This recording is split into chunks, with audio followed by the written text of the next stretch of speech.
call the meeting to order. The Town of Winslow, Maine Town Council meeting, Monday, November 9th, 2020, 7 p.m.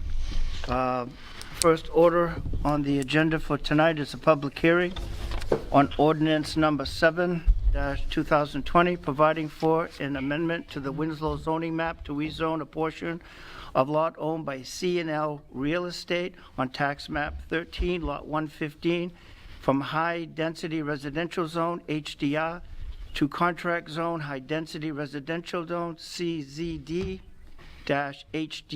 The portion of the lot is described as Lot 87, 88, and 89 in Dunbar Acres Annex Subdivision, and recorded in the Kennebec County Registry of Deeds on September 22nd, 1961, in Book 24, page 51.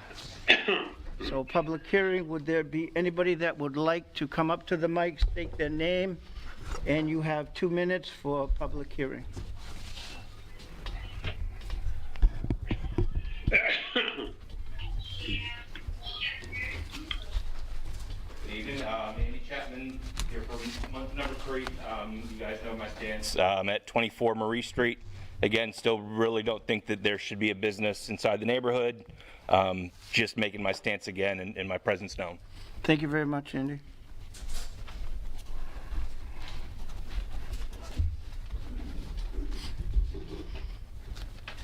So I'm Marcia Stetson. I live at 28 Marie Street. Been here multiple times. I speak tonight on behalf of myself and my husband, who I know sent an email to everybody yesterday, so some of these points may sound repetitive. I'd like to bring this back to the initial planning board when the mixed use was originally put through.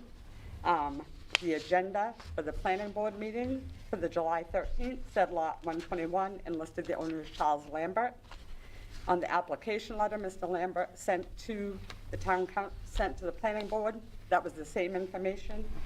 And again, on the first reading for the council meeting, it was again that same information. But if you try to look up property by either of those indicators, nothing comes up because the lot number had been previously changed and the actual owner was C&L Real Estate.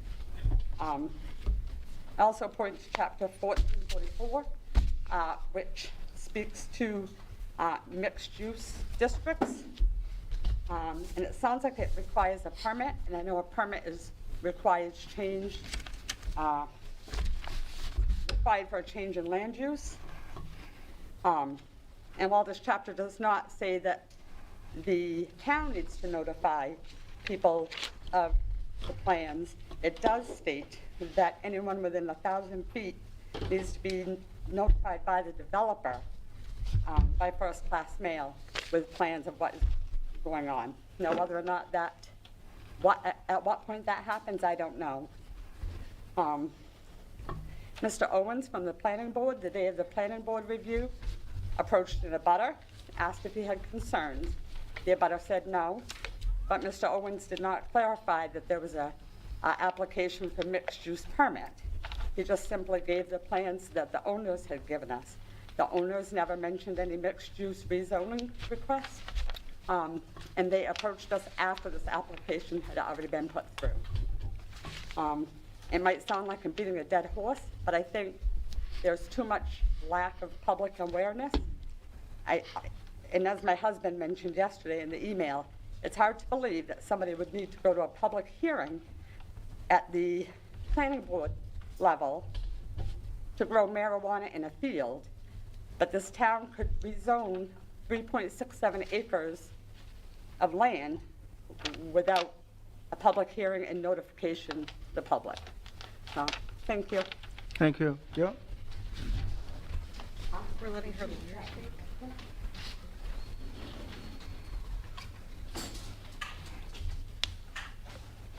Hello, my name is Al Stevens. I'm an attorney here in Waterville, and I'm also representing Maria Stetson, excuse me, Marcia Stetson.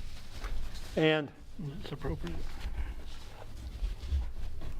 another reason that I think it makes no sense for the council to vote on this, and that is, this is part of a subdivision.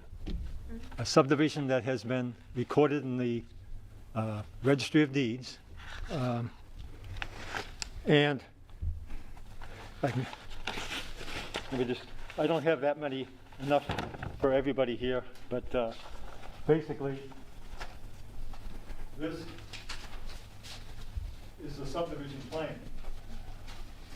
as it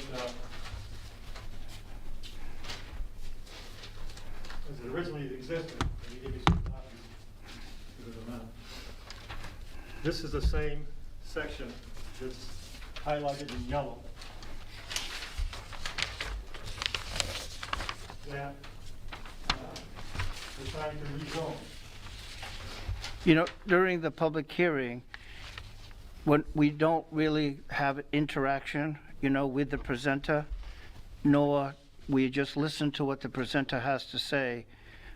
So, you know, I would like to keep that, you know, as formal as I can. So we're not supposed to ask questions, nor are you addressing an individual counselor either at this time. That's fine. Essentially, the reason I give you the original plan is the microphone. Could you get back up at the mic? Yep. The reason I'm giving you the original plan that was recorded, subdivision plan, is because essentially, if you act tonight, it's going to mean nothing, because by law, no one can go in there and change that subdivision plan without amending the subdivision. That hasn't happened. So they can't go in there and change the lots, use it for some other purpose other than what was originally planned, which was a residential subdivision in the high-density residential zone.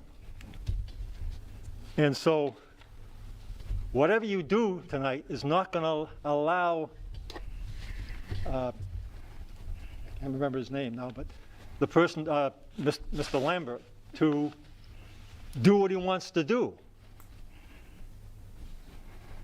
It's by the subdivision, it's a residential subdivision. He can't go in there and put up a garage or a storage building, and rezoning it to mixed use is just going to be, at this point in time at least, will be a useless exercise. Because by law, he can't go in there and do anything other than, unless he amends the subdivision plan, he cannot do anything else with the property other than use it as it's already been subdivided. You know, I'm going to break the rules a little bit here and address, you know, this particular issue. You know, we're not lawyers here at the council level. And, you know, if you have something, there is a pathway that should be adhered to through the town manager, through the lawyer, or through our town lawyer, or through the code enforcement officer. You know what I mean? That hopefully prior to this meeting, that perhaps that's a path. I'm not telling anybody what to do here, but there is a, you know, we're not going to judge on that. What you're saying tonight to us is kind of like, you know, how do we're not lawyers here. I understand that. Obviously I have Mr. Lee here, but, and I apologize for that. I didn't get involved in this until yesterday. So I haven't had much time to put anything together. However, it's under the law, it's clear that you can't do something different to the subdivision. You can't effectively amend the subdivision without actually doing that, and that hasn't been done. This subdivision is a residential subdivision. Okay. Has Yep. all those lots, and Yep, it just yep, can't be done. Yep, thank you very much.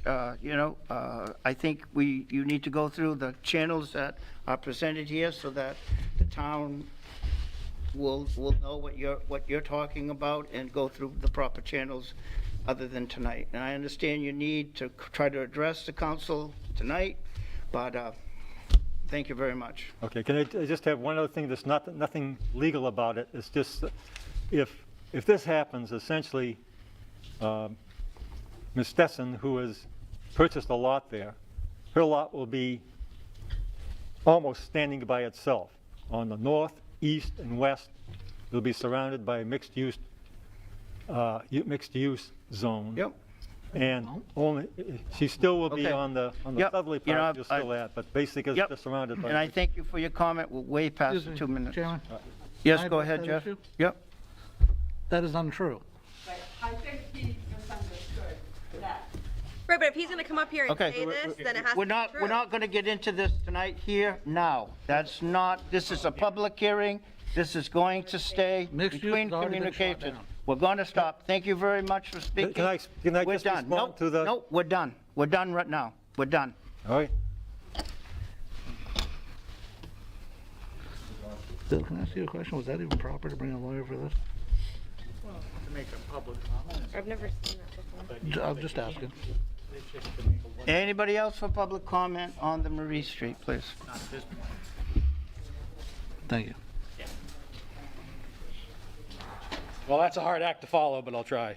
My name is Ben Stafford. I live at Lee Street. I've spoken before about this. I would like to impress upon or implore the council to understand or consider that it's not appropriate to change what is already high density, residential density area simply based on the desire of one person to do it when it affects landowners of equal right around it.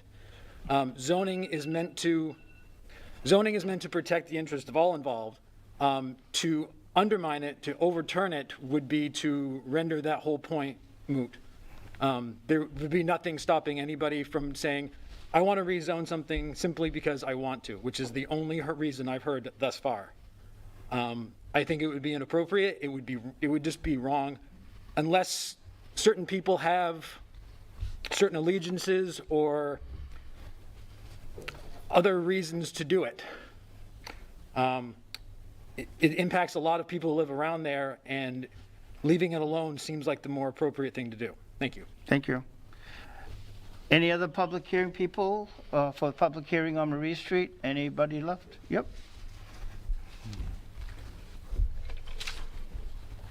I am Chuck Lambert. With all the confusion and everything going on, and we want to do some surveying and engineering and stuff, and would ask that you postpone any vote, not do any vote tonight anyway. And I'd like to remind Mr. Stevens that he's represented me in the past too, so I'm not sure he should be representing the Stettons, but, okay. Okay, thank you very much. Anybody else for public hearing on Marie Street rezoning?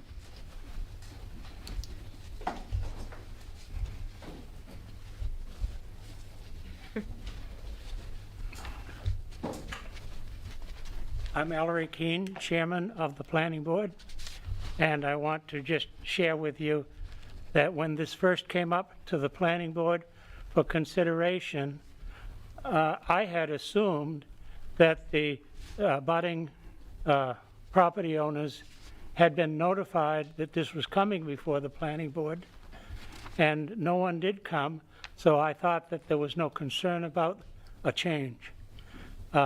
Obviously, I was wrong. They had not been notified. So the planning board did take action without input from the neighbors.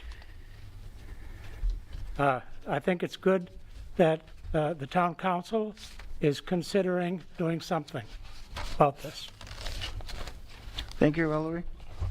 Anybody else on public hearing on Marie Street? Anybody else? If there's nobody else, I'll close the public hearing portion of the meeting. We'll go into the regular council meeting. We'll have a roll call, please, Lisa. All right, Jerry Clarion. Ben Twitchell. Yes. Steve Russell. Yes. Patricia Ayer. Yes. Jeff West. Yes. Lee Trahan. Yes. Ray Karen. Yes. Could we all just rise, face the flag for pledge allegiance? I pledge allegiance to the flag of the United States of America and to the republic for which it stands, one nation, under God, indivisible, with liberty and justice for all.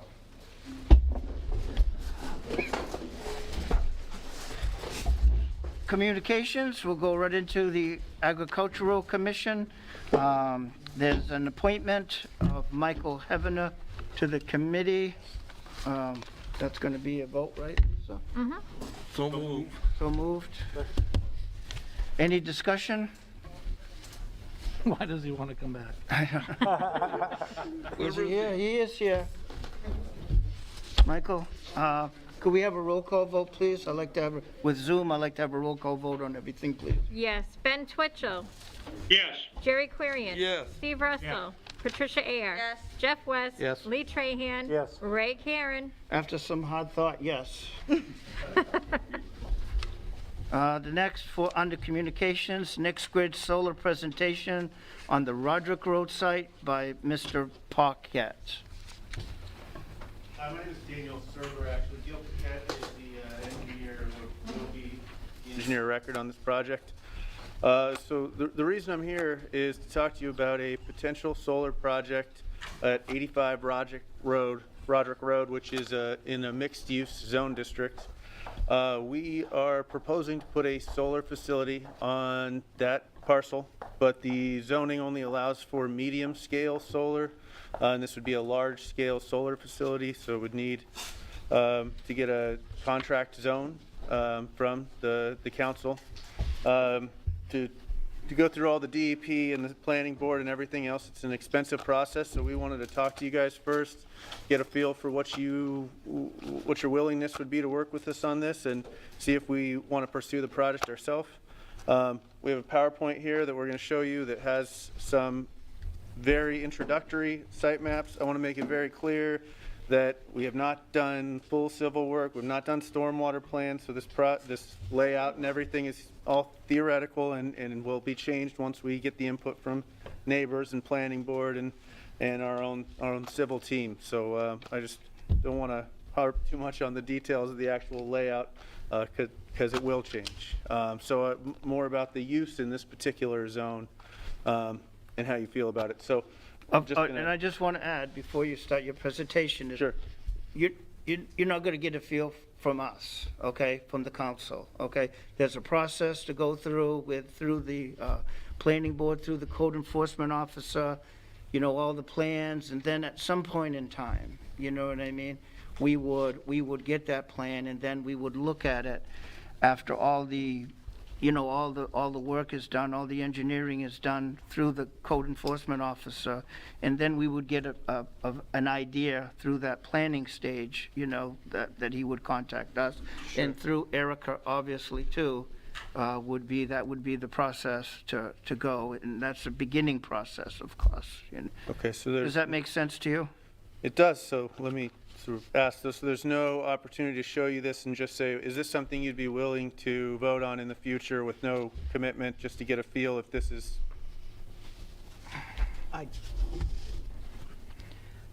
I don't mind seeing the presentation. I think, I think that's great, and I think we'll get an idea for it. There's no one against it, no one really for it. I can only speak for myself. Absolutely. I'm not against it, I'm for it. I have my own personal opinions on those things. Okay. If done in the context of how it affects abutters, how it affects, the town, where it's there, how drainage and all these things that come Sure. in. I think that,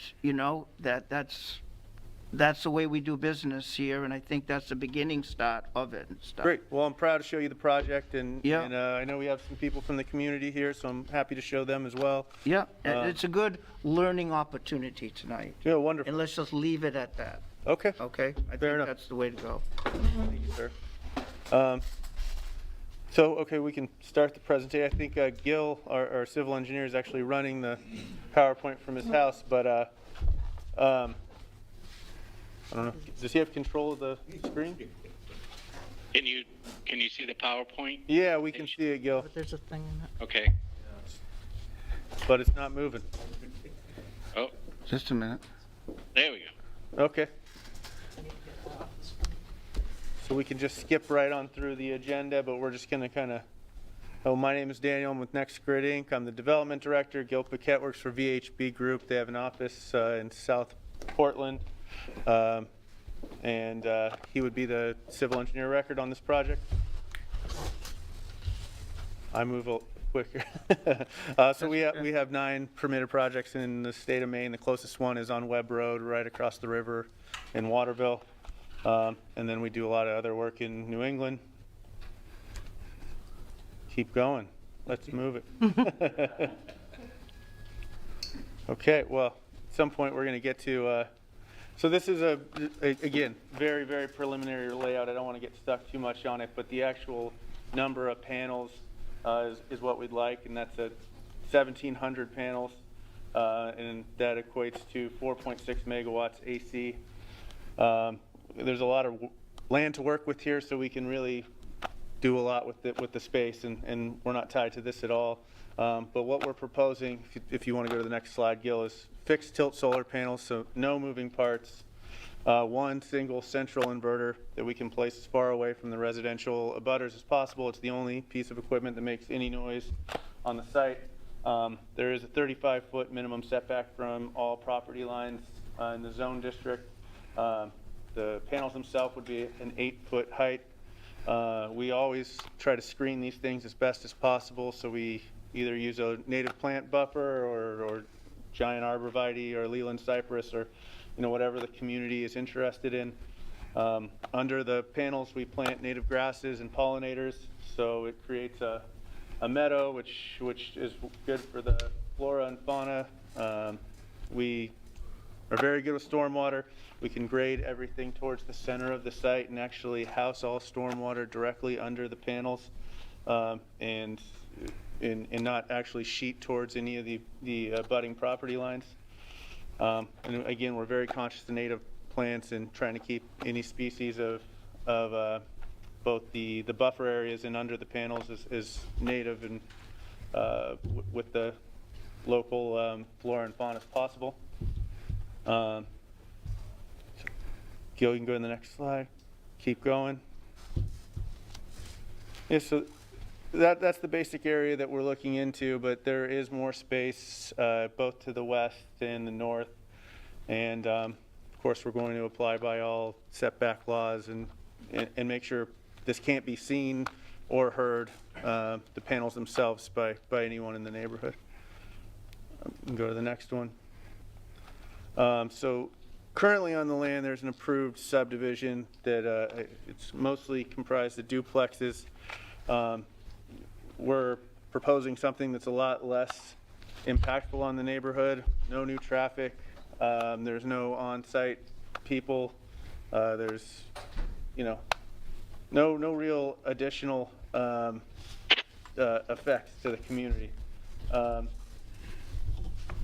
So, Gil, you can just keep moving ahead. So this is the approved subdivision plan. This has already been approved 2.5 years ago. It pretty much packs the neighborhood full of duplexes that have, I believe they have shared walls, but it's quite a few units. So we're definitely proposing something much more low impact. No impact on the school system, no impact on traffic, no impact on the sewer system. So we're proposing something that we hope is a lot more quiet and less impactful on the neighbors than what's already been approved, which is the core of why we think this is a good use of a zone change. Keep going. So yeah, no noise, no new everything I just said. No impact on the schools, no impact on the groundwater. Increases tax base with the town.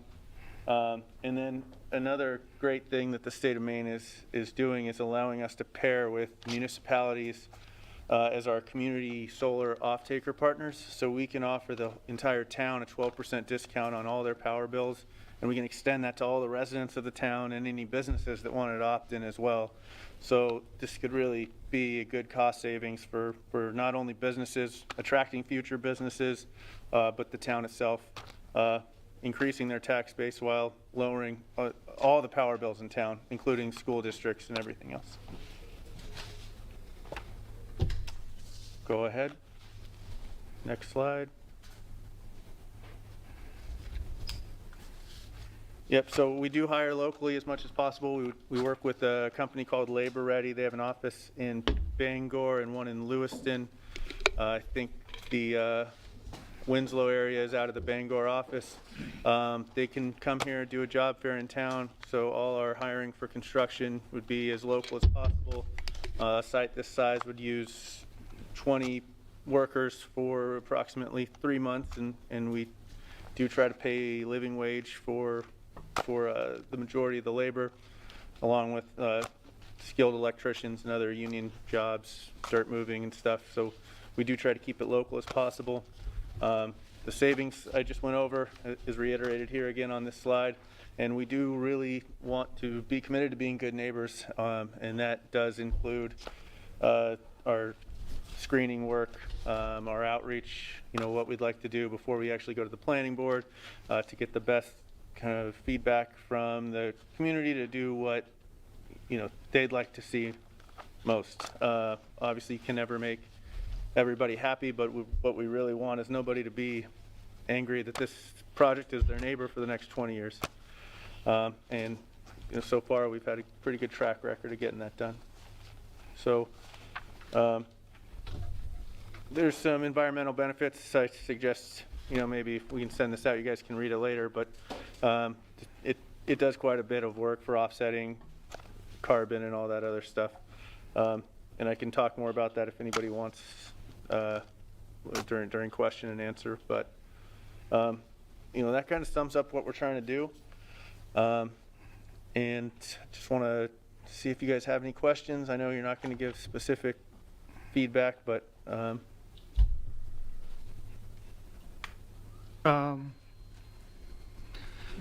Steve, go ahead, please. What's life expectancy of a project like that? yeah, so the contract with CMP is for 20 years. There is an opportunity for them to extend the contract for 5 years. And then what we do is we decommission the project. So every town, including yours, and your solar bylaw requires decommissioning fund to be set. So we put a bond down that ensures we responsibly remove and if appropriate, replant anything we've taken out of the ground and return it to how we left it. In theory, in 20 years, it could be returned. Yeah. What it looks like. Everything would be gone. Everything would be gone, recycled. And how do you control the vegetation? yeah, so on a project like this, we use grasses that have certain growth a year, and we have a monitoring system that shows when they have shadows, and then we pretty much just send out a guy with a weed whacker to keep the shadows off our panels. Depending on the type of year we have, it could be twice a year, it could be 4 times a year, but It's not herbicide control or anything like that. no, we don't use any chemicals for herbicide or pesticide. If we have a pesticide problem, we use natural removal. Sometimes we use anything from hawks to nooses to get rid of them. Yeah. Thank you. Any other questions from the council? And like I said, it's great, good presentation. Thank you for the informational bias of course. After just talking to Erica, contact Erica and get the process the way we need to, moving forward for the information so that, you know what I mean? Like you said, you want to get with the people and the neighbors and all that type of stuff. Sure. And I think it's critical for that type of communication, so there's a back and forth. And I think that the first step in the process is to, contact Erica, to get in contact with all the people in the through the town that's necessary for that. We thank you for that presentation. And in Winslow, we're, you know what I mean? We work to try to enhance, the town of Winslow in whatever we can, so. Yeah, absolutely. Okay. If there's no other questions, thank you very much, and I highly suggest you contact Erica to get in touch with all the people necessary to move the project forward, to determine the feasibility of the project in that particular area. Okay. Okay? All right. Thank you, sir. Okay, yeah. Thank you. Tony, this was a presentation part. Could you wait till the public comment in just a few minutes to comment on, you want to make a comment? Huh? No, thank you. Okay. Okay. Moving on now to reports of committees and commissions, the town manager's report. Erica? Yes, I'm trying to get Ben back, I'm sorry. Okay.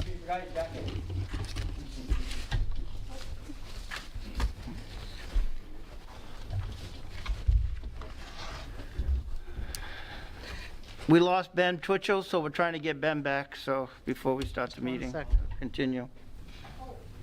I'm gonna do this on there. Yeah. It's easier. I'm just gonna create a new. Yep, no problem. Hello. They're working on it. Yeah. Yeah, they're working on it. You should be on a minute.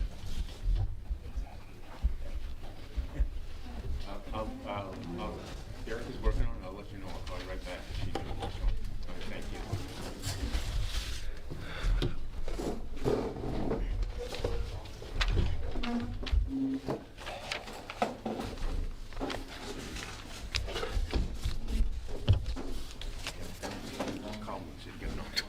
Yeah, I know. Yeah, it's gonna come back. Yep. He's just trying to now.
Committees and commissions, we'll go start with the town manager report, please. Thank you.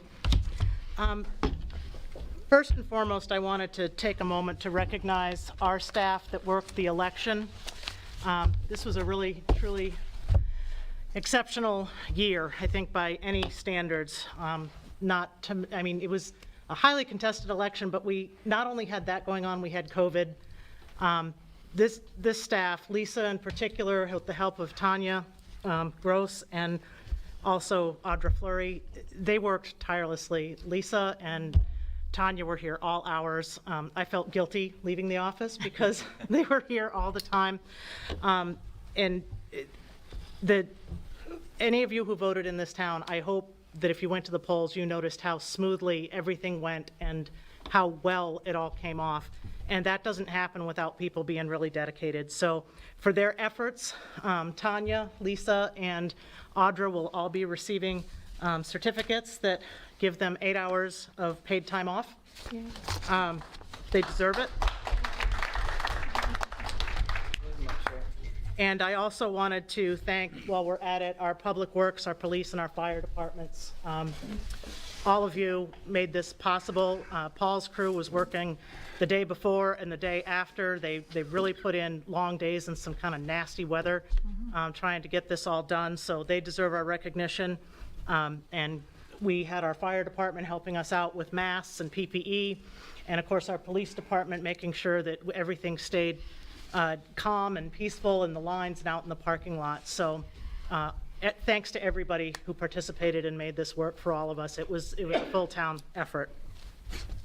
I don't really have a whole lot else to report on. Most of the other stuff that I reported to the council was just updates on where our projects are at.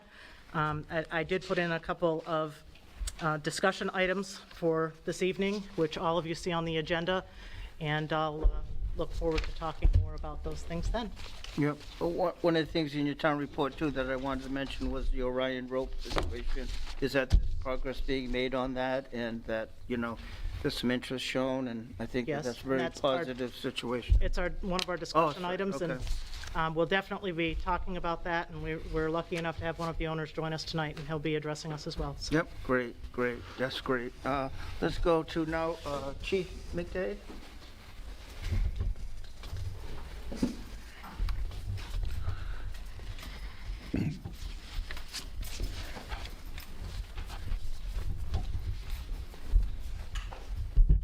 Thank you so much for your time. I'll make it real quick.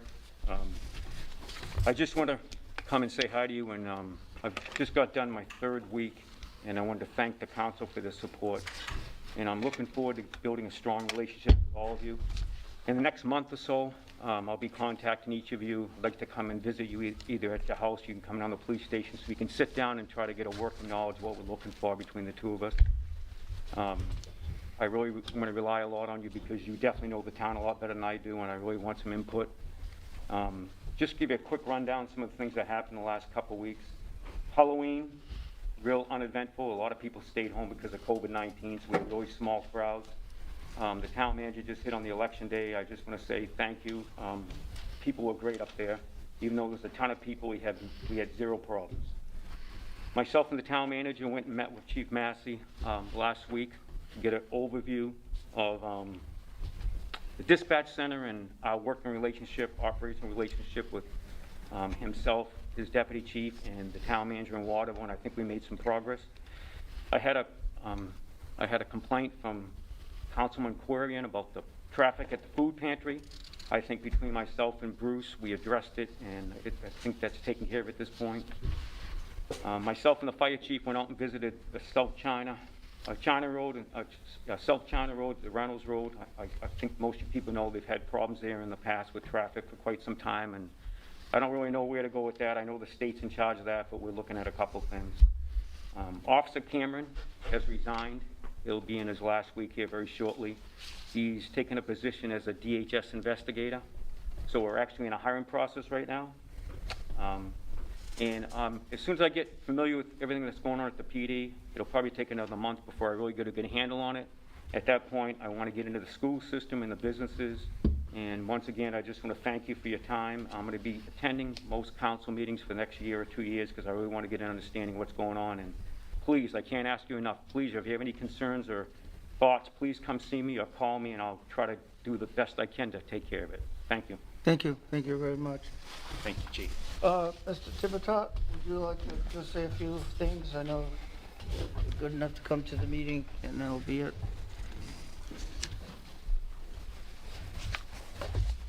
I guess my first question is, how many of you here tonight have children in our schools or grandchildren in our schools? Show of hands. A few of you? Friends who have children in our schools or grandchildren? Friends? I would like to please extend my appreciation and thanks to them for helping us keep our schools safe, because we do so much inside of our schools. It's the outside of our schools that we need help with in order to stay in schools. So just to give you a quick update, at this point in time, as you know, we're set up into cohorts, which means we have half the students coming one day, half the students coming the other day, and there's a reason for that. And if you're reading the papers and you're seeing about the different cases of COVID and the number of school systems that are having to shut down for 2 weeks or perhaps longer, one of the reasons that we established the way that we've established this year is to be able to isolate and do some contact tracing if we have a case. To date, we have had to ask 35 students to quarantine. It's a combination of high school and elementary school students. None of those students have tested positive. We've asked them to do that because they were around adults who tested positive. So we've had 2 adults that have tested positive to date. The good news is that we have not had to close our schools down because of the way that we're set up. We continue to operate. We need help from the community. We need help from parents to support the requirements in order to keep this COVID-19 at bay. So with that, I continue to ask for the support of the community to make that happen. Ray, in terms of schools, I feel that the schools are doing as well as they could be doing in this particular time. Our instructors are working exceptionally hard, tirelessly. You have both in-person learning going on, you have remote learning going on, you have the various stresses of COVID-19 going on, which impacts their families, the instructors' families, as well as the families that we're dealing with. So during a very difficult time, I feel as though our schools are doing as well as they possibly can, and we are still open, knock on wood. So. Thank you. Thank You're you, welcome. Peter, very much for your update. Anybody want to make a motion to accept all other department reports? Second. Second. Have a roll call because of... You can. Ben Twitchell? Yes. Jerry Clarion? Steve Russell? Yes. Patricia Ayer? Yep. Jeff West? Yes. Lee Trahan? Yes. Ray Karen? Yes. Going into the public comment section of the meeting, is there anybody that would love to come up and just talk for a few minutes? You're allowed 2 minutes to address any other public comment during the public comment section.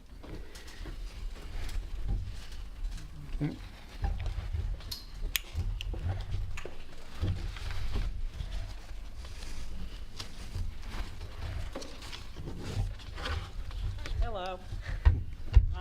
My name is Kate Newkirk. I'm the chair of the Agriculture Commission. I don't get here very often, but I just wanted to be here along with our new member, Mike, regarding the tabled business you're going to be looking at your next step here. We've worked for a year to a year and a half with the Maine Farmland Trust to put up this property so that this Maple Ridge Road property, so that it could be purchased by a young, hopefully a young farm family. We feel that at the last meeting where it was suggested that it be separated into forest and agricultural land, that is not conducive to making a small New England farm. Small New England farms include woodlands on their property. And Maine Farmland Trust, who is currently willing to put 70 to 75% of the cost into the sale of this, leaving only 25 to 30% for the farmer, would have to go back, and we'd have to go through the whole process again. That agreement would not stand without the woodland if it was separated. We'd have to go back. The project would then also be less conducive because it doesn't include a wetland, or not a wetland, but a woodland on the property. We just wanted to make it clear that we would like to stand by the Maine Farmland Trust, keep the property together. There was a question about whether or not the woodland had been cut over, and Mike, who had that done. Yeah, it was just thinned. It wasn't a clear cut. And it was primarily in a ravine area. But I think one more important fact that you should consider, the forested land, the Wyman Bog Road, is the only access to the farmland. So the farmer that has been farming the parcel has been using a neighbor's property to access the farmland. And the potential buyer had every intention of putting a driveway in through the Wyman Bog Road, the forested land, so that was going to be critical. If you lop that off and get rid of it, it renders that farmland useless. It won't be able to get accessed, and so the deal probably for the future will fall through. So that wooded forest is critical for this farmland and the development of the farmland. Thank you.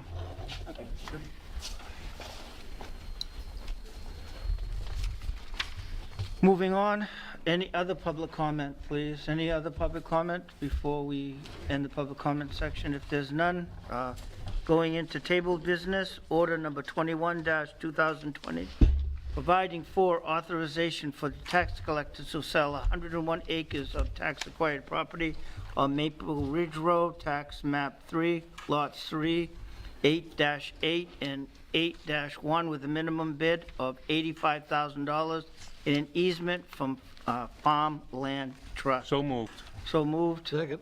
Second by Jeff. Discussion?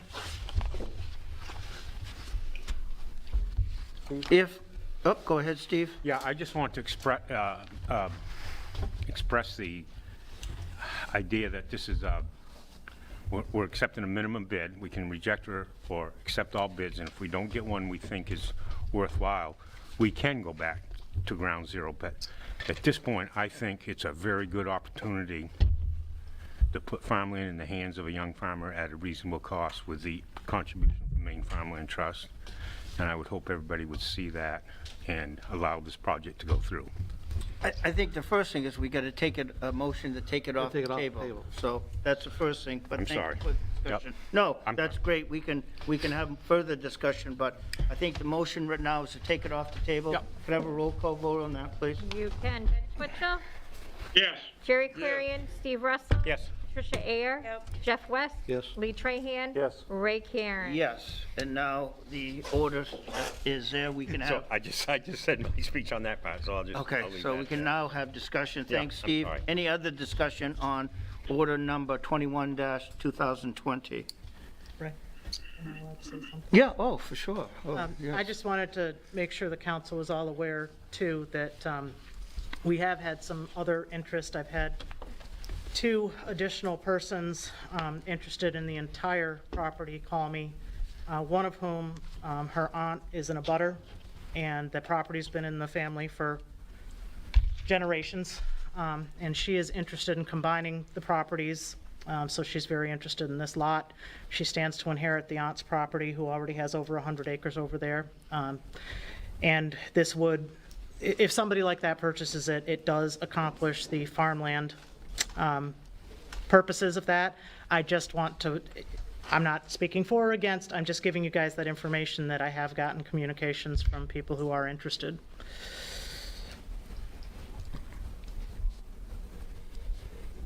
Well, the high bidder would get it anyway, right? Yes. Yeah. In theory, we're accepting bids, and it's going to be the high bidder. So,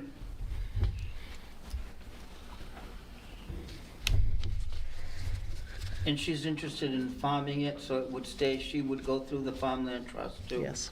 So, okay, so, She would have to start the application process all over again, right? No, the farmland trust is bringing a check to the table. Doesn't matter who. Doesn't matter who purchases it, they're purchasing it without development rights, and the farmland trust is bringing the check to the table. go ahead, I'm just gonna, yep, go ahead, you can say something. I just want to say they're bringing a check to the table, but that includes that, with the understanding that there is an easement on this property and it is a forever farm and it stays farm. Forever. Yep. If there is no more discussion, can I have a roll call vote, please? You can. Ben Twitchell? Yes. Jerry Querian? Yes. Steve Russell? Yes. Patricia Ayer? Jeff West? Yes. Lee Trahan? Yes. Ray Karen? Yes. Ordinance number 7-2020, an amendment to the Winslow zoning map to rezone a portion of a lot owned by C&L Real Estate on tax map 13, lot 115, from the high-density residential zones HDR to contract zone, high-density residential zone, CZD dash HDR. For a portion of the lot is described as Lot 87, 88, and 89 in Dunbar Acres and Dunbar Acres Annex subdivision and recorded in the Kennebec County Registry of Deeds on September 22nd, 1961, in Book 24, page 1. Can I have a motion to take it off the table or so moved? Second. Second by Trish. Can I have just another roll call vote, please, on You that? can. Ben Twitchell? Yes. Jerry Querian? Yes. Steve Russell? Yep. Patricia Ayer? Jeff West? No. No, sorry. Lee Trahan? No. Ray Karen? Yes. So it's off the table right now. Open for discussion. Go ahead, Bill. I think the person who was proposing this asked for the council to consider postponing it for 2 weeks, and I don't know that he's here now. Yes. He is. Okay. And it seems that this is probably going to, if this is going to go forward, it would be a two-step process. Whether there's an amendment to the subdivision ordinance required is something I'd have to look into based on a point that was just raised by Mr. Stevens when he was here. But secondly, if you're talking about having a mixed use, those go before the planning board anyway. And so I would like the opportunity to look into the matter a little further to make sure that whatever we're doing here, we do it in the most efficient way possible. This project, I wasn't involved in the first couple of readings, but this has gone in 3 or 4 different directions. And whatever's going to be done, we want to make sure we do it as efficiently as possible. That's why I wanted to leave the table. Okay, that's fine. And we can retable it. I can. I'm just glad we had the discussion of it. Go ahead. That's what I was going to make the motion to table. I seconded it. Second. Any discussion on tabling ordinance number 7-2020? If there is no discussion, can I have a roll call vote, please? You can. Ben Twitchell? Yes. Jerry Querian? Steve Russell? Yes. Patricia Ayer? Jeff West? Yes. Lee Trahan? Yes. Ray Karen? Yes.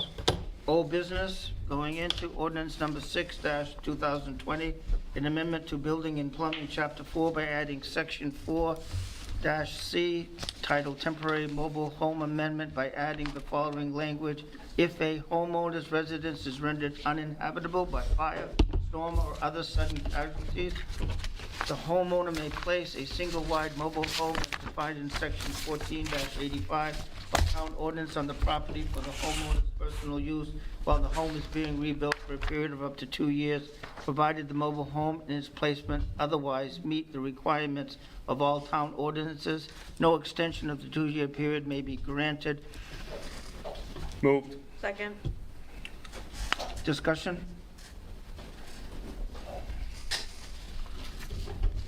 And Is there water and sewer on site for that trailer?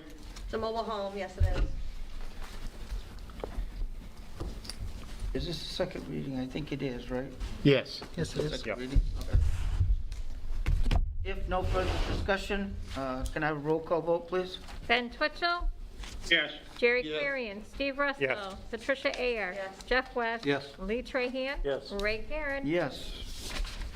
Continue with old business, order number 24-2020, providing for the acceptance of Halifax site as a town street. Second. Any discussion? If no discussion, can I have a roll call vote, please? Who was second on that? Was it Trish? Tricia, Steve and I Steve. were in a tie. Thank you. Ben Twitchell, Yes. Jerry Clarion. Yes. Steve Yes. Russell. Patricia Ayer. Yep. Jeff West. Yes. Lee Trahan. Yes. Ray Karen. Yes. New business, order number 8-2020, providing for the amendment of ordinance 2002, the administration of general Second. assistance. Hi, Bill. Any discussion? If no discussion, can I have a roll call vote, please? Ben Twitchell, Yes. Jerry Clarion. Steve Russell. Patricia Ayer. Jeff West. Yes. Lee Trahan. Yes. Ray Karen. Yes. Resolution number 43-2020, providing the approval of an application for a special amusement permit So moved. Second. renewal for, any discussion? If no discussion, can I have a roll call vote, please? Raise your hand. Ben Twitchell, Yes. Resolution. Gary Clarion. Oh, Steve sorry, Russell. sorry. Yep. Patricia Ayer. Yep. Jeff West. Yes. Lee Trahan. Yes. Ray Karen. Yes. Resolution number 44-2020, providing for pole location permit, Central Power Company. Can I have a discussion, Steve? I'm just raising hands. Raise your hand. Okay. Roll call vote, I have to. The Resolution? discussion. Huh? Any discussion? Go ahead, Jerry. Yes. No, it's yours. This resolution 44-2020 is outside of our jurisdiction. It's not inside the compact. So it's DOT permitting Yep. location. So I would, the other question is those poles inside the highway right away or on private property? Both. It says right in it, doesn't it? No, you can't be on private property Guess and that's issue their a problem permit. then, not ours. I don't know. The same thing with What's your point in the? In other words, we don't have the authority to issue a permit. We've done this many times. I know we've done it for 26 We've done it for 26 years, Steve said. Yeah. Yeah. That's a long What's, time. Well, go ahead, you know, so. the town had to get easements, correct? Town hide what? Paul? Could you come up to the mic, come Paul, up. please?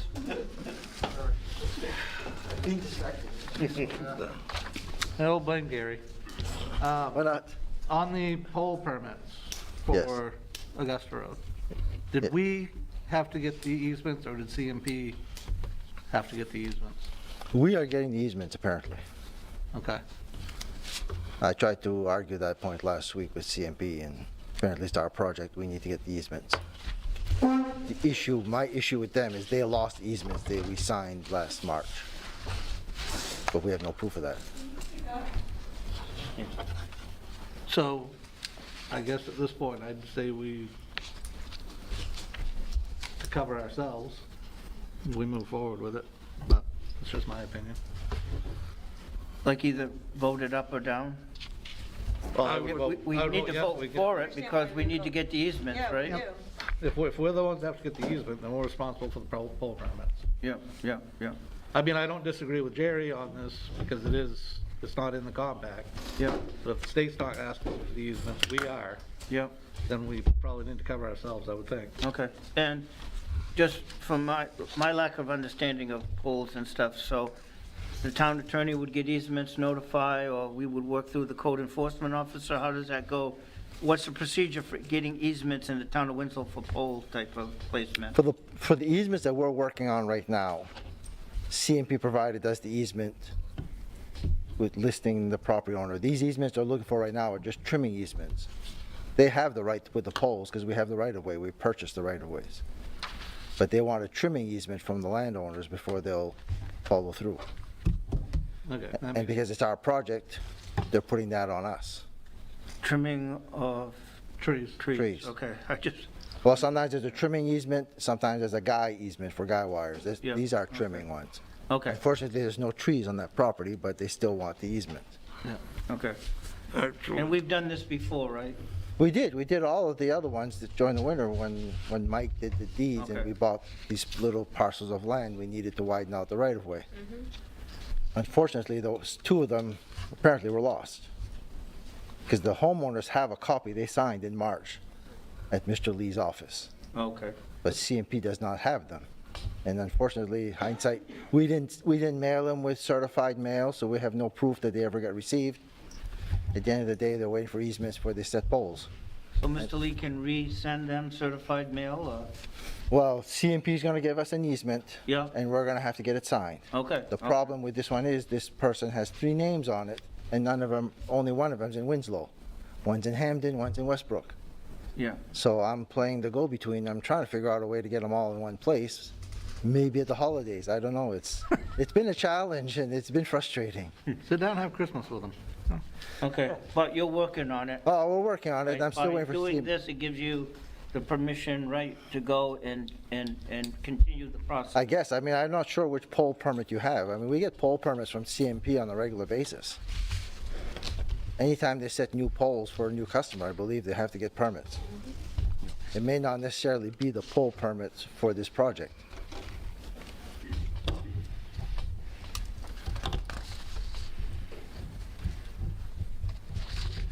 Look at that sketch it is, I believe it is. Yeah. Is that like 3,000 feet from Taylor Road? Roughly?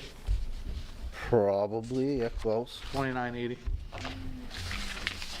Pole 111. I'll tell you by numbers, but I would dare enter a guess that it is. Yeah, when I read it, it looks like pole 105, 103, 102, 98, and then 111, 110, 109, and 108, right? There's those poles, 7 poles and 8. it sounds like the amount of poles that they're 8 resetting. poles. Yes. That project's 1,300 feet roughly, right?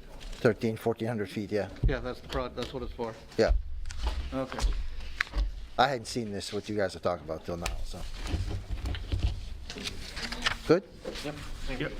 Any further discussion? Yes. Go ahead. I did, when I worked at DOT, I did this for 46 years.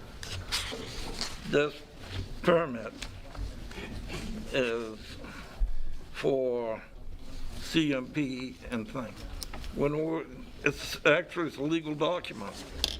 Somebody hit the pole later on, right? And they go out and find out that they don't have a permit legally through DOT. Could we be liable?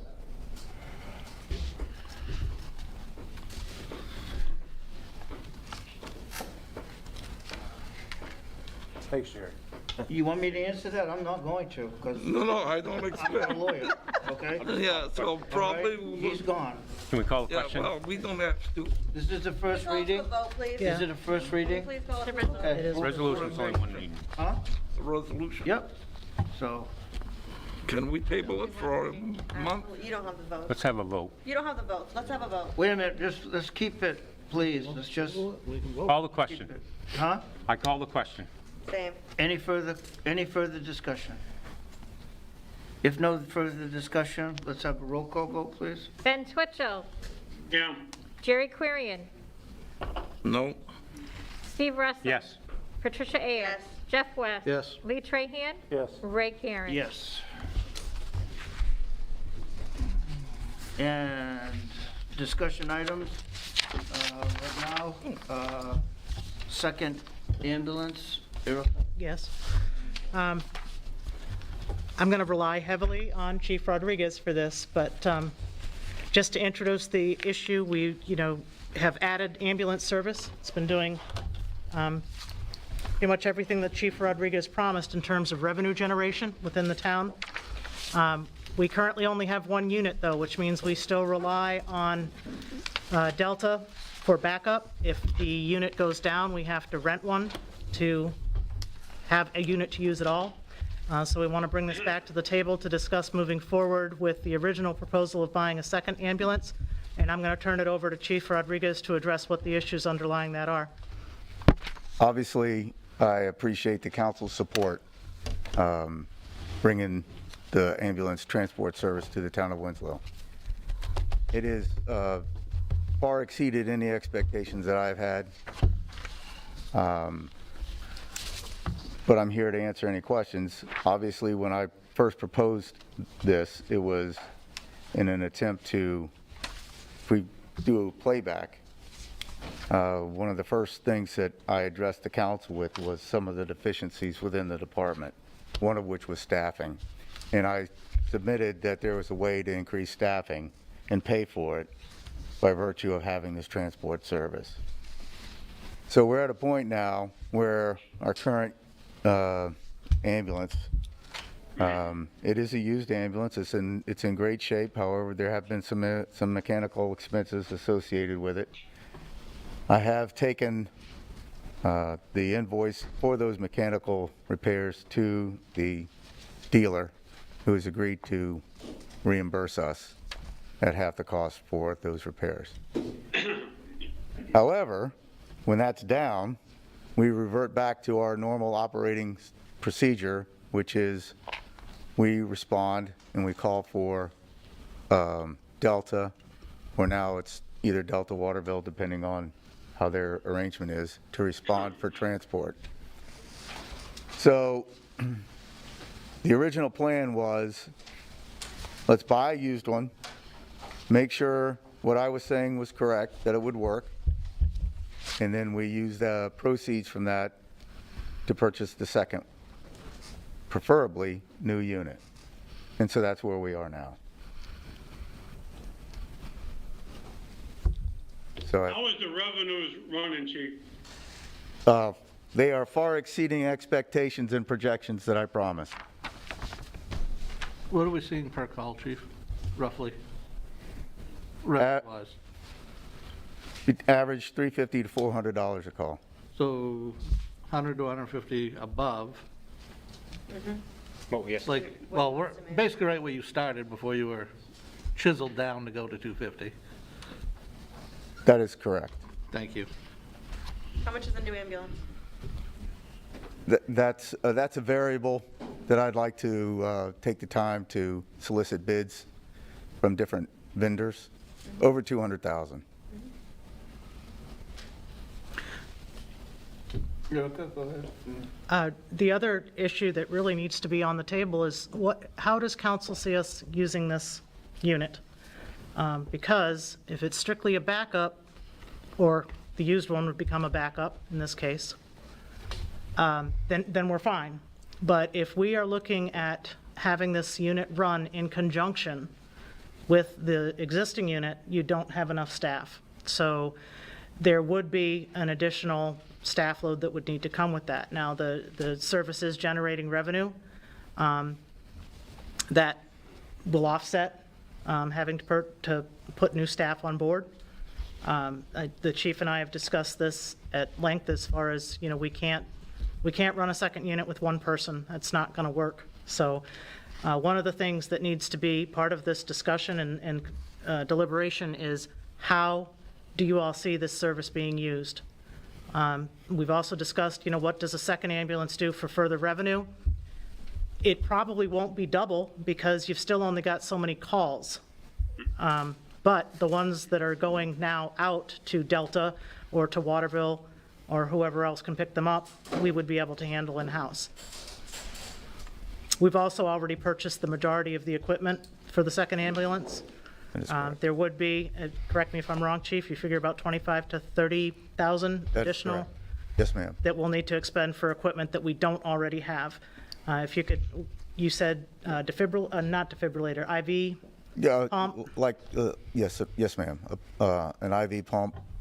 There's just miscellaneous supplies that we've held off the purchase of. I don't know if council remembers, we had a workshop back in May, I think it was, where we discussed this, and it was voted on that Mr.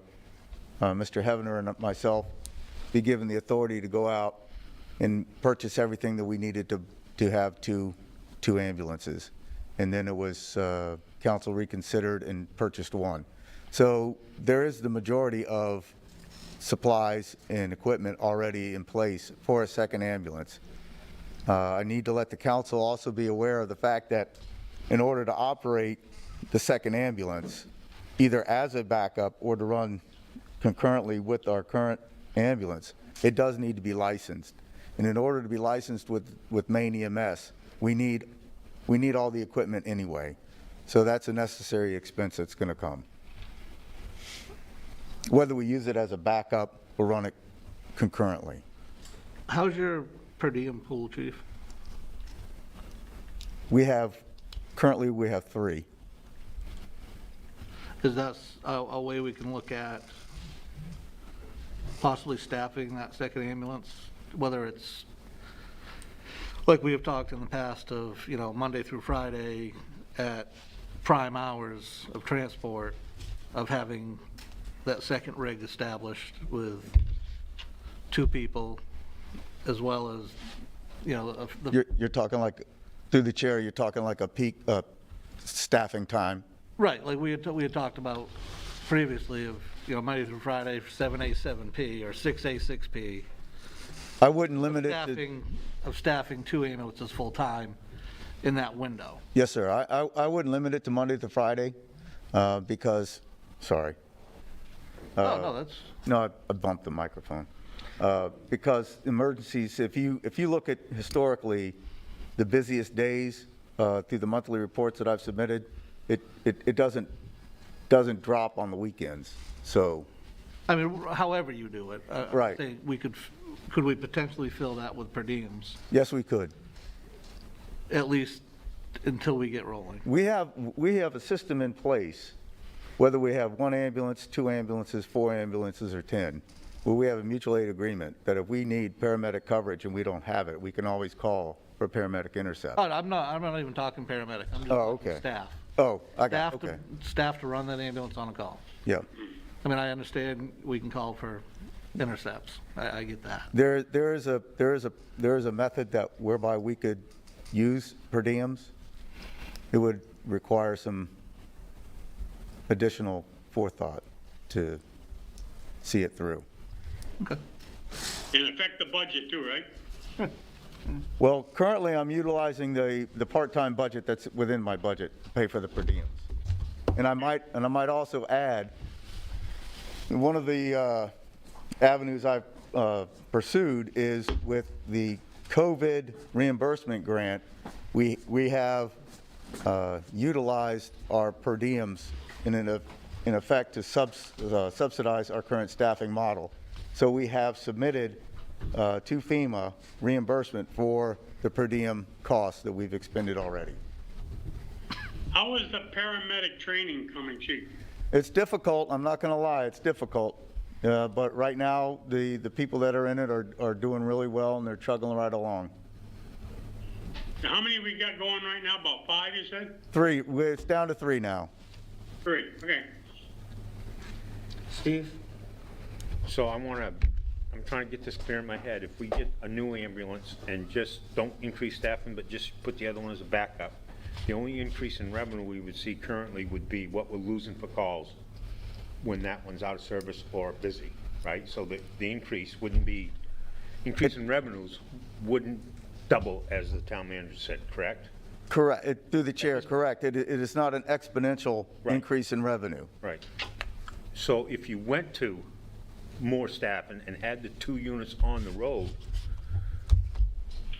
can you widen your base of operation? Would there be other towns that might want to take advantage of it? Small towns on this side of the river that may be further away from the home base of the other ambulance service? Or is there any possibility of that happening? Through the chair, there's all kinds of possibilities. My commitment through this whole process is to support and serve the citizens of Winslow. I don't want to become at a place where we have committed our resources elsewhere. My commitment is here. And there's all kinds of opportunities out there for increased revenue, but it all needs to be further investigated and discussed. I don't want to go saying that we're chasing rabbits. Sure. Yeah. I appreciate that. Yeah. One, Chief, and I don't know if I'm assuming you guys probably have at one time or another received a call for another agency to do a transport, a 911 call or whatever, because the local company was tied up. We have received requests from local hospitals. Well, yeah, I know you've received But calls from, which you turned down because you kind of have to, but. correct.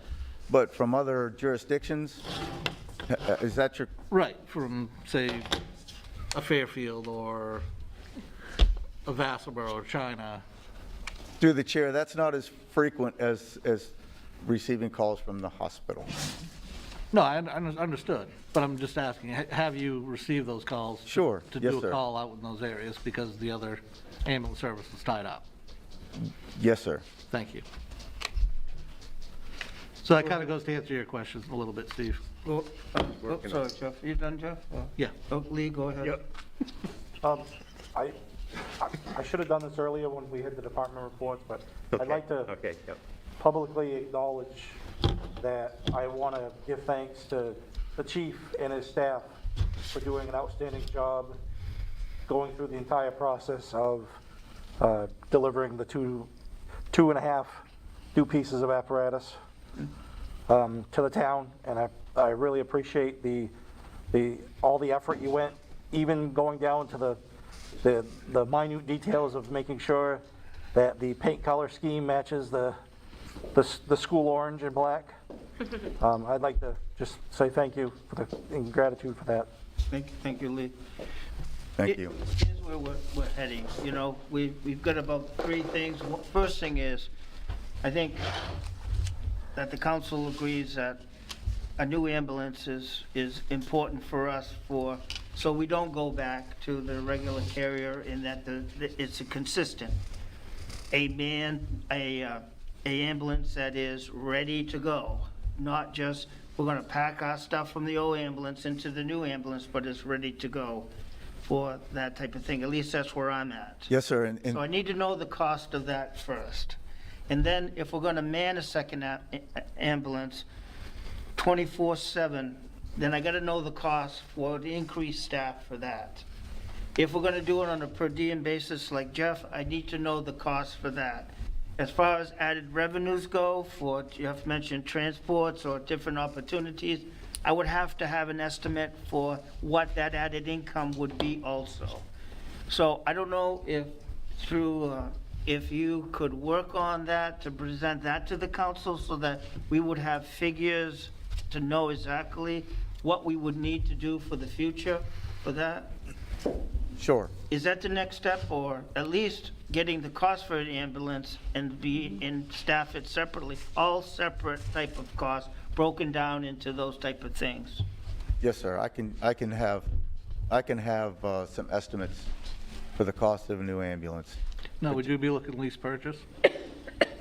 Could we do a lease purchase? Is that the direction you're gonna look?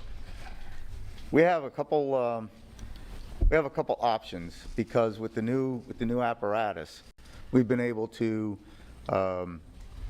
take equipment off the old rescue, of the rescue. So I envision, through the chair and with Erica's consultation, I see us liquidating that asset. So there'll be some funds coming from the liquidation of the rescue.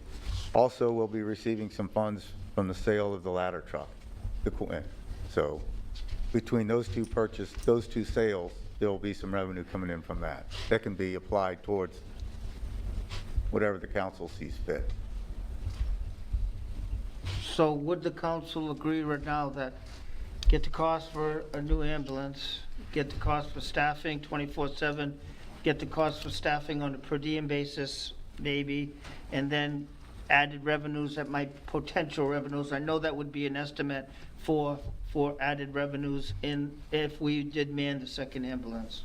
And then we could make decisions as we, when we get to figures, well, at least we'll have something to work from in Agreed. making those decisions. Agreed. Is that okay? Yes, absolutely. You have your marching orders, I believe. Any further discussions? Well, it kind of goes into our next discussion point about the fire facility, and if you even have room for additional staff. Because if you were to hire a female paramedic or a female firefighter to be on the second ambulance, we do not have the facility for that, correct? That is correct. And we've talked about this for like, Stealing my thunder, Trish. I'm sorry. We've talked about this for like years, that we do not have adequate Yes, ma'am. space Through- for her. Through the chair, this discussion with fire department renovation, the station renovation, has predated me. I just want to make sure. I just want to make sure it's out there and on record that 2-3 years prior to my arrival, fire station renovations have been on the discussion. I support it. I just want to make sure that it's noted that You're not the cause? I'm not of the a new cause. Really? Say it louder. You have big shoulders. I'm carrying it. So, we know we got preliminary estimates on renovating the current fire station and a standalone fire station, preliminary costs for that too. We did a little bit of engineering of what a new fire department would look like, if I believe right, and what the renovations would look like down here at that time. Of course, in the spring, we put that pretty much on hold, and now, obviously, we're back talking about it again and how we're going to address that into the future. Go ahead, Erica. At this point, we're kind of at situation critical. Chief has done a great job fitting stuff in there as best as he can. The reality is your equipment that you just got is surpassing the capacity of your facility. How close did you say, Chief? 3 inches from the door? We're within 3 inches. of With the new ladder truck. So we now pretty much have to do something. You still have the issues of not being set up to house female firefighters. You still have the issues of the facility itself being outdated. There were other issues with having one shower. Your bunk setup is inadequate. So when you look at the cost to renovate versus projected costs at the low end to renovate being almost $1,978,000 versus a build new cost of 2.9, and how long is your renovation going to last? 5 years, maybe, and it doesn't even get you where you need to be, versus a new facility that's going to last another 35, 40 years. You're kind of throwing Band-Aid money at a problem, and you're just going to keep throwing money there every few years. I would further, just to let you all know how wild I can be, I think we need to address facilities overall. You're looking at this facility here. I have several issues with this facility. The first come from a health and safety standpoint. This facility is elderly, and it's good enough. We get by. You have issues with, why the word just escaped me, ventilation. Potentially, we have issues in this building with asbestos, mold. We don't know what's in this building. It goes to the health and safety of our workers. It also goes to the health and safety of people who visit here. But another thing that is less tangible that I would like everybody to start thinking as we look at where is Winslow going in the next 5, 10, 15, 20 years. What is the image of this town? And what is the first impression people have of this town when they come to our city offices? And at the risk of of being brutally honest, not having originally been from Winslow, and that's not to denigrate the culture of the town. I think it's a great town. I think it's got great people. It's got great employees. But the image from an outsider coming in is not great. I think when we look at facilities, if we're going to look at a new fire station, we ought to look at an entire town complex where we can consolidate services, not in this building, but maybe somewhere like we had addressed in the past. Previous discussions were about the property across the street from Fortin's, or maybe some other location that we haven't looked at. Yes, it will cost money. However, it's a long-term investment in the health and the prosperity of the town. It's a long-term investment in the health and prosperity of your employees. And it's a building that's going to last you for way longer than this facility is. How much longer is this facility going to be viable for us? Particularly as the town grows, how many more people can we even fit in here? My clerk is sitting at not a desk. She's the town clerk. She doesn't even have an office. We don't have anywhere to expand without further renovations. So what I'm wanting to look at is actually doing an entire engineering study that includes not just the fire station, and the fire station is the immediate need. I don't want to make it sound at all like I want the chief to wait for us, because I don't. We need that fire station, and we need it sooner rather than later. Yes, ma'am. But it is a lot cheaper to look at doing a big operation like that and a major build-out all at once than it is to look at piecemealing it over years, over time. So I know it can be really hard to start wrapping your head around what's going to be 20 years down the road, but that's really where we need to be thinking and where we're going. I think the need for the new station is pretty obvious. I don't know if anyone really needs to have it explained to them why build new is a better option than renovate, but you know, anybody's welcome to ask questions about that, and I'm sure between the chief and I, we can address those. But I think we need to be looking bigger, not just at the fire station. We've got facility issues all the way around. And if I may, Mr. Chairman, the town manager did mention space. Prior to even the arrival of the new equipment, there is a severe safety issue with the old ladder truck being out on the front ramp. You have to, you can barely be outside the brickwork, and the front of the ladder truck is right on Benton Avenue. This is before we even got new equipment. So the issue of safety, we can't even do our apparatus checks on the front ramp, which is, in the grand scheme of things, we have to drive down the road. It's not exactly the ideal thing in the middle of winter to be doing your daily check somewhere else. But there's wires all the way around, and we have no place to really effectively train and take care of our equipment here. So space is an issue. Yeah, and, you know. Well, regardless of that issue, and just space in general for the equipment just isn't adequate, hasn't been for years. Mm-hmm. Agreed.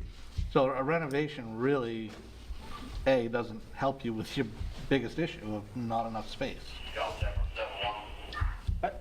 Yeah, I understand all that, and I understand, you know, from, you know, if we're gonna, a public safety building and a municipal building all into one, you know, there's some challenges that go with that. I've seen it happen in many places. Sometimes your municipal building likes to be separate because of the emergency traffic around another place, or the parking, when people are responding to calls, and you're still holding municipality built, you know, functions. Agreed. And stuff. That all has to be sorted out. I guess if I was to look at this and say, well, maybe, I hate to even mention the name committee, because I know that we've had so many committees on this subject, but this is a new type of thing that we're looking at, of a public safety building and a municipal building all into one.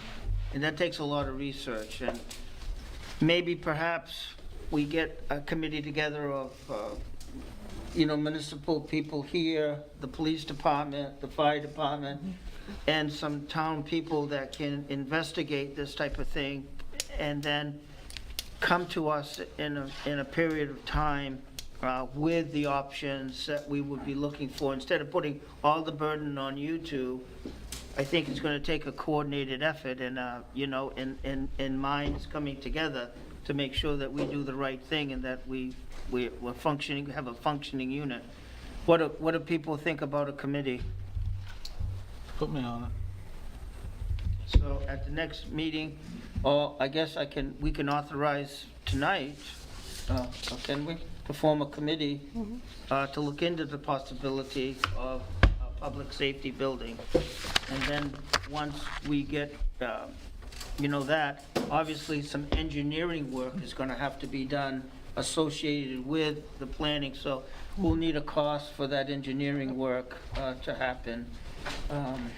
I believe tonight we can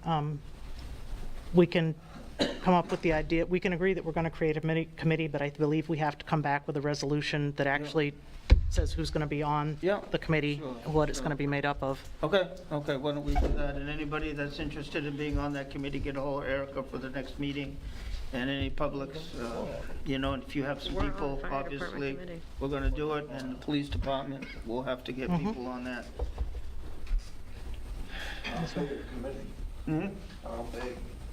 I don't know, we'll wait and see, we'll, you know. We don't want too big, because we know what can happen, but I think we want, a 5 core people, group. I would say 4 to 5 people, maybe. Yeah, I was thinking 6 or 7, maybe. in Yeah, you case. might have to, because it involves Yeah. multiple stakeholders. Yeah, I think you're looking at probably, a little bigger, probably 7, maybe. 2. I'd like to reserve 2. Well, you guys are going to have a lot of the expertise on it. And clearly,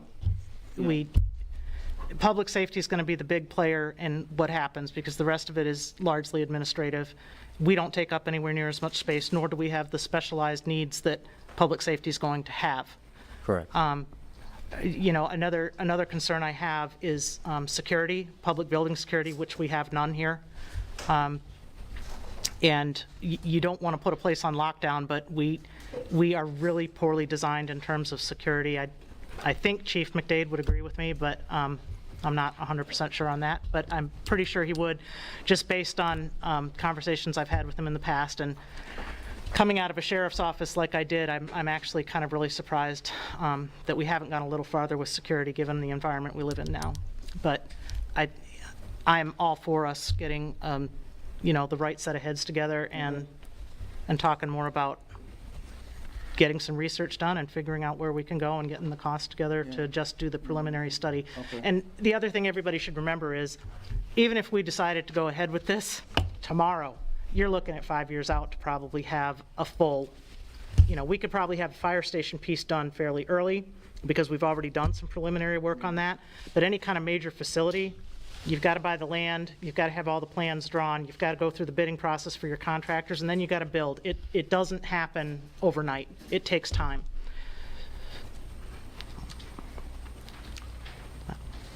I don't know if it takes 5 years, but it will take some time anyway, you know what I mean? God, we've kicked this can down the road for so Agreed. long with the fire department.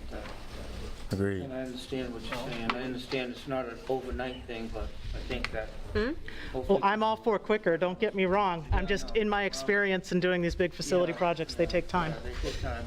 But if we don't start, we won't know. Well, it's not like we've never done this before. When we decided that our public works building was outdated, we built a new one. Yeah. Same thing with our police station renovation, the library, the middle school. You know, it's not like this is a big surprise to everybody. This building is old. Yeah. And you have to stay updated. Another, just because I just looked over at Don Port over there, sitting there, I did ask Don if he would maybe try to pull together some ballpark figures of what this building might be worth if we were to ever go to sell it. Because clearly, if we do build something else, we got to do something with this. So what's it worth, and what can we offset as far as costs by selling this property? Or maybe we want to do something else with it, but we got to know what's out there. Any further discussion on the fire facility? I think at the next meeting we'll form a committee for municipal building and safety. Public safety building. Last but not least, Johnny's selected seed proposal to purchase Orion Rope Building. I think most of you know that I was approached by Johnny's last week, wanting to know if the council would be open to selling them the remainder of the property over there on Haywood Road, which is the Orion Rope Works building right now, for what we had originally proposed. And just by way of history, the entire facility was originally appraised at approximately $4.2 million. Let me just make sure I've got that one right. Yeah, $4.2 million. We offered the entire facility to Johnny Seeds for $2.8 million. They opted to purchase only their side of it, and they paid us $1.65. What they're proposing that we come back and do now is go back to that offer of $2.8 million and let them pay the difference from the 1.65. So in other words, they want to give us 1.15 million for the remainder of the property. We currently have the property listed at 2.6 million. So that's less than half. Discussing that with Don Plord, it's not a good offer. And we also have a tenant in there that is bringing jobs and revenue into the town. I personally am not in favor of us moving forward with the sale to Johnny Seeds, particularly not at that price.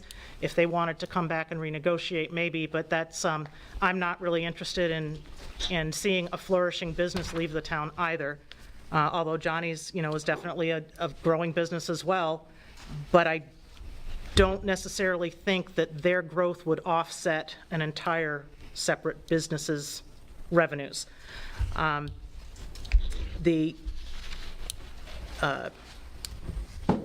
sorry, I just lost my train of thought as I was running through this. We do have a gentleman from Orion Rope Works. I had the pleasure of meeting Rishi today, and I would like him to come introduce himself and just talk about what his plans for his business are in this town. Thanks for having me. I mentioned to Erica this morning, because of the border restrictions, I was up at like 4 a.m. Traveling today, so I've had a lot of coffee, and if I speak pretty fast, my apologies on that. But, so I think this is pretty impromptu, but I think there's probably 3 things that would be helpful for me to talk about. One is I can introduce myself and my business partner, just to give you some context, talk a little bit about what we see in the business, and then lastly, what our plans are for the business. But if I'm talking too much, you can feel free to fast forward me or something like that. But so Martin and myself, Martin is my business partner, unfortunately couldn't travel due to the COVID restrictions. We had spent a considerable amount of energy and time looking for one great business to buy and to grow. We've had a lot of experiences to this point building our careers. I was an engineer for 7 years. After that, did my business degree, and then post that, I was in strategy consulting for about 5 years. Martin was in investment banking, private equity. We met while we were doing strategy consulting together at Bain, and we said, hey, we're doing great things for big companies. What if we went and did this ourselves? We both had grown up in family businesses, so we had the seed of one day we're going to go and build a business like a family for ourselves. We searched for a lot of businesses, and that's when we came across Orion Rope Works and the sister company Canada Cordage. And what we saw was a lot of untapped potential. We saw a business that had not invested in sales and marketing in any significant way for quite a while, had not invested in modernization of the equipment in any way, and had somehow stumbled into customers with decades-long relationship, pretty significant growth, some very marquee customers in industrial distribution, in the government, and utilities. And what we saw is a lot of pieces exist, but there's a business that can really be grown and built. So we bought the company earlier this year. It would have been May. So we've only been in about 6 months.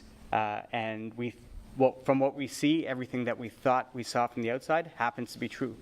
Great employees, very strong family-type culture, all committed to building very strong customer relationships. So we're doing a big marketing rebrand. We're doing investment in assets. We're looking to build a business. I think an important part of that is, that business has been here since, in cordage manufacturing for, would be like 50 years. We have some employees, I was asking Patty today, Doug Libby is one of our employees, and I was talking to him last time I was here. He's been here 43 years. And those are the types of employees that you can't let go. That's the type of experience you can't do without. And we feel like they're an integral part of the business. So I guess the long and short of that is, one of our key priorities is establishing a stable foundation in Winslow and establishing a stable foundation for our employees as well, because that's why we bought the company. So I know it's early days for us. When we first bought the company, we were advised by investors and advisors not to make any big, significant long-term moves until we got our feet underneath us. And then secondly, not to make any moves until we understood the impact that COVID was going to have, because, there was a chance that the business was going to shrink or slow down. It hasn't. We're a critical supplier to several domestic supply chains, so that's been great. But, if the town is now looking to sell the building and it's imminent, I can tell, there's a lot of other areas that you want to be investing, so that's probably part of the reason as well. I think we definitely are interested in having the discussion, whether that's either negotiating extended lease terms so that the building is more appealing to a financial buyer, whether that's negotiating lease terms with a financial buyer, or even potentially buying the building. I think all those options are on the table. So excited to have those discussions, because I think there's a great partnership here between the town and the business, and we want to continue that. Thank you. I think, thank you for coming in and finally meeting you. Obviously, we have a long history at Orion in the business, and, we do own the building now, and we put a lot of money in over the last 10 years into that building with electrical, new roof, new parking lot, a whole bunch of issues there that you know what I mean? Yeah. So it's just my opinion that right now is, when you've done all that work, before you have to start redoing that work again in another 10 years. Yeah. We're at the prime the prime real estate is, now is the time to sell it when all those renovations have been done. Right. So we're looking at that, but I think we're also very interested in a long-term lease, is stabilizing in making youth stable in the community for jobs and for that type of thing, and for actually growing the business, like you said. So I think through Erica, to have those conversations and to start those conversations for growing business and the potential for business in Winslow for jobs and stuff, I think is very critical for us. And, I think Erica will look forward, and everybody else will look forward to having those discussions with you. Fantastic. I think in the end, though, obviously, we asked Don to list the building. Yes. And there's reasons why, you know what I mean, the town long-term does not want to be into the rental business, and we've made that decision. From previous councils, and this council too, I think would feel that way, is that we want to get out of the business and get the maximum amount of equity we can from the building for at this point in time. Yeah. But I think the negotiations will be great, and to have that communication and to start that communication, whatever ends up, would be a very positive, like you said, all the options. So Fantastic. thank you for coming tonight, and any questions from the rest of the council? Don, do you have anything you'd like to? Yeah, I just want to add that I think that one of the things that we've had the building for sale for a while, and I think we had an investor that was very interested right up front, but it was at the time that the sale was just taking place where they were just buying the property, so the previous owner didn't want to negotiate a long-term lease, so we lost that sale because we didn't have a long-term lease in place, because as an investor, he was looking for some consistency. I think if we could sell it and they buy it themselves, or we get assigned a long-term lease, it would make that building a much more viable product to be able to sell.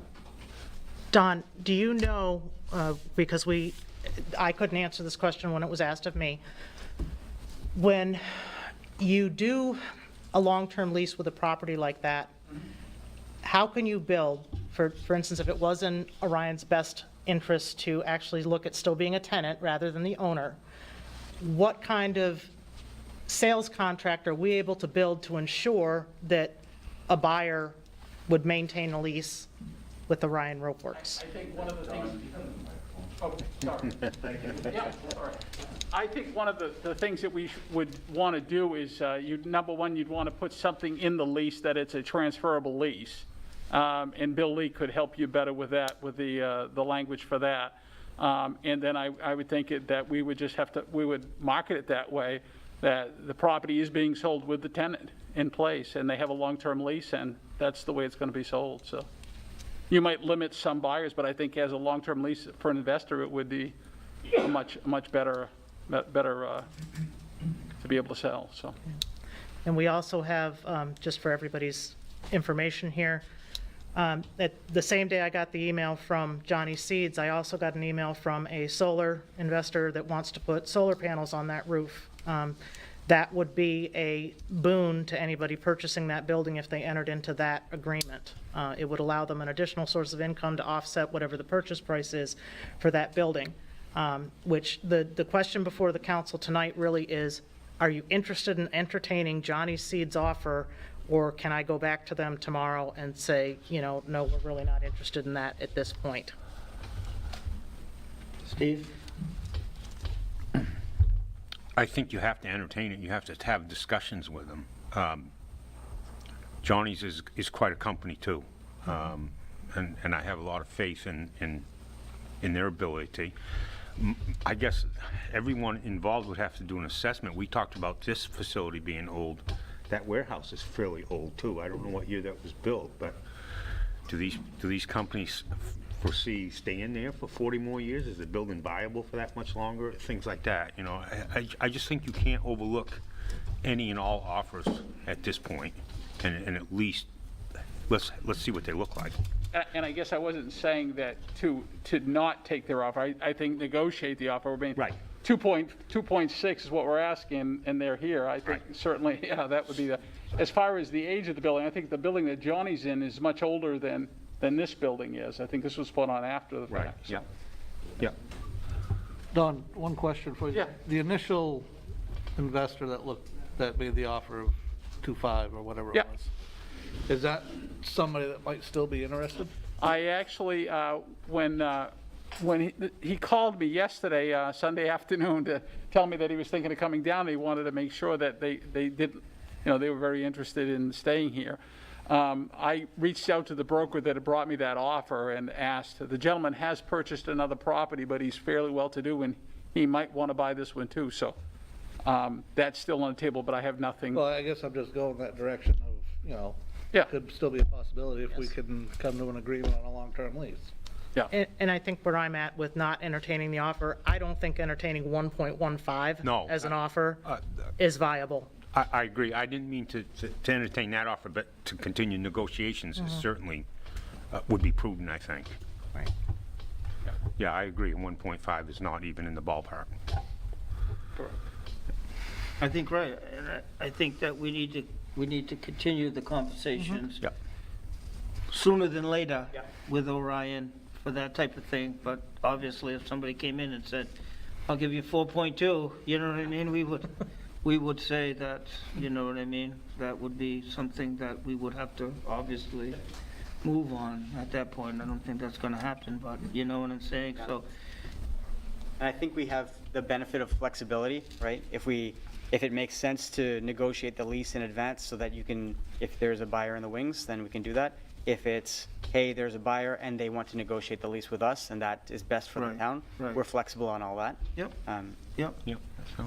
Yeah, the last gentleman that had made the offer, made his offer contingent upon negotiating a lease, and at that point, we did have the property pending, but he wasn't able to negotiate an acceptable lease because unbeknownst to us, the company was in the process of being sold. Right. That's why. How much of the space that you have are you utilizing right now? Is it 100% of the? Yeah, we're using 100% of our space and we're actually leasing a portion of Johnny's Seeds, and that extends until June 2022. Okay. We have a portion of that for warehousing as well. Yeah, wow. So your portion's 112,000 square feet, if I'm correct, and then plus you're leasing from Johnny's, so. Business is good? Business is good and we expect it to keep growing, so we're excited. Yeah, okay. Any further I just, discussion, Lee? one quick question. Not sure how relevant it is, but the space that you're, if I, through the chair, the space that you're leasing currently from Johnny Seeds, if for some reason, the leasing opportunity is not viable when your contract is up, is there room on that parcel of land to expand if you were to build something onto that your current facility? Sorry, I don't fully follow, so. He's Well- just saying if you lost that space at Johnny's, and is there enough room for you to expand? Oh, your that's right. current So, facility? sorry, okay, yeah, no, that's a good question. That's something we're investigating. We did have a conversation with Johnny's at the end of September, so about 5-6 weeks ago, about what their plans are, and I don't think they had finalized it, but them putting an offer on this remainder of the building leads me to believe that they will likely want it back at the end, so we will have to come up with a solution for that. Right now, we use that not for manufacturing, but it's for storage, for warehousing, so there is potential for us to expand into the surrounding area, but we'll have to investigate what that looks like. But you don't know if there's any room currently available on that lot now? That's for correct, expanding? yeah, I don't know what would be involved, but. Okay, thank you. Any further discussions? I think that was the last discussion item that we had. I would entertain a motion to adjourn. Second, all those in favor? Meeting adjourned.